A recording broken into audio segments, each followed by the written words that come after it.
Now, I know what you're thinking. How can such a thoughtfully engineered, high-tech device, specifically designed for performing computations, not know how to solve a simple math problem, one that 10-year-olds around the world can do in a heartbeat? Well, the answer isn't actually as crazy as you may think. To start, we need to dive into how computers even do math in the first place. As you may know, humans count using a base 10 system. This means that every number is made up of 10 digits. 0, 1, 2, 3, 4, 5, 6, 7, 8, and 9. This is called the decimal number system. Computers, however, use something a little bit different. Since computers use electrical signals to communicate within themselves, it makes it difficult to send 10 unique signals through a tiny wire. This is why they use a different number system, called binary. Binary only uses 2 digits, 0 and 1, to represent all data. This system fits well with how computers operate using electrical signals. Off, represented as 0, and on, represented as 1. But hold on, there's a big issue with this. Just like converting fractions, decimal fractions, converting decimals, also known as floating point numbers, to binary is difficult. When you convert 1/3 to a decimal point, what do you get? 0.33 repeating. Now, we know this to be 1/3, but it is actually impossible to represent 1/3 as a decimal with a finite number of digits. This means that the decimal equivalent of 1/3 is really just an approximation. The same thing applies to binary, but it works a bit differently.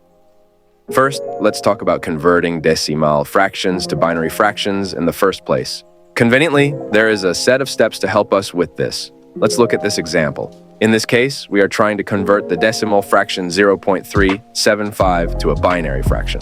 To do this, you repeatedly multiply the number by 2 and save the integer part of the solution. Here, we start with multiplying our starting number, 0.375 by 2. This can be shown as 0 plus 0.75. Now, this isn't a binary number yet, so we repeat the process. We do this 2 more times until we get a solid binary number, 1 plus 0.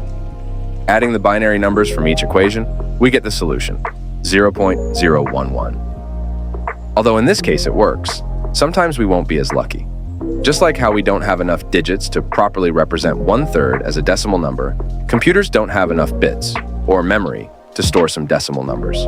When we try to replicate the equation above with something like 0.1 plus 0.2, we end up in a loop, unable to get a final binary number. Most of the time, computers only have limited memory as a result of the trade-off: price versus precision. This means they can only store 32 bits or 64 bits of binary, and can't store a full decimal number. In the end, we get an approximated version of the real binary number, and not the full thing.